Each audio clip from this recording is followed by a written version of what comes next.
भाइयों और बहनों, राष्ट्रपति जी ने आपातकाल की घोषणा की है। इसी वाक्य के साथ भारतीय लोकतंत्र की सबसे काली रात शुरू हुई। जिस भारत ने वैशाली के गणराज्य के रूप में रोम से भी सदियों पहले विश्व को लोकतंत्र का दर्शन दिया, वहीं पर 25 जून 1975 की आधी रात लोकतंत्र की आत्मा को कुचल दिया गया। ये वो भारत था जहां भगवान राम ने राज्याभिषेक की जगह वनवास को चुना, जहां बुद्ध ने साम्राज्य नहीं संन्यास को अपनाया, जहां सत्ता को सेवा का माध्यम माना गया, साधन नहीं साध्य माना गया।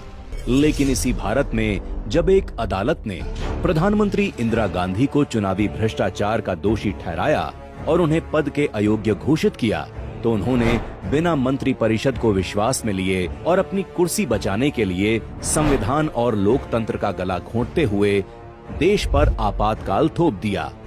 आपातकाल की घोषणा सत्ता की बौखलाहट का परिणाम थी।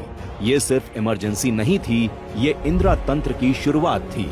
कांग्रेस की खराब नीतियों की वजह से सन 1969 से ही देश गंभीर आर्थिक संकट, महंगाई, भ्रष्टाचार और बेरोजगारी से जूझ रहा था और इस कुशासन के खिलाफ छात्र, मजदूर और रेलवे कर्मचारी देश में बड़े आंदोलन की तैयारी कर रहे थे।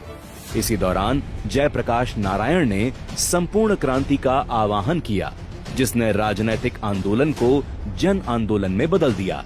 ये वही क्षण था जब सत्ता को पहली बार जनशक्ति की खुली चुनौती मिली और दिल्ली की सत्ता की दीवारें हिलने लगी थीं।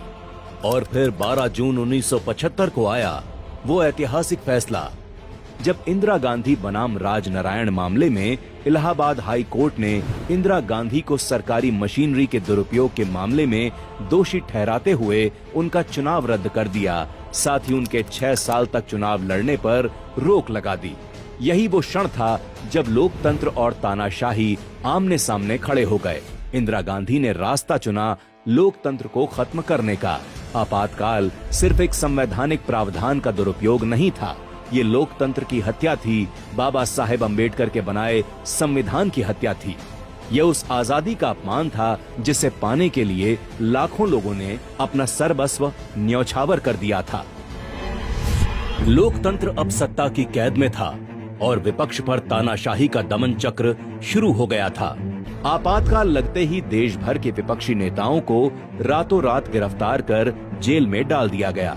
जयप्रकाश नारायण, अटल बिहारी वाजपेयी, एल के आडवाणी, जॉर्ज फर्नांडिस सभी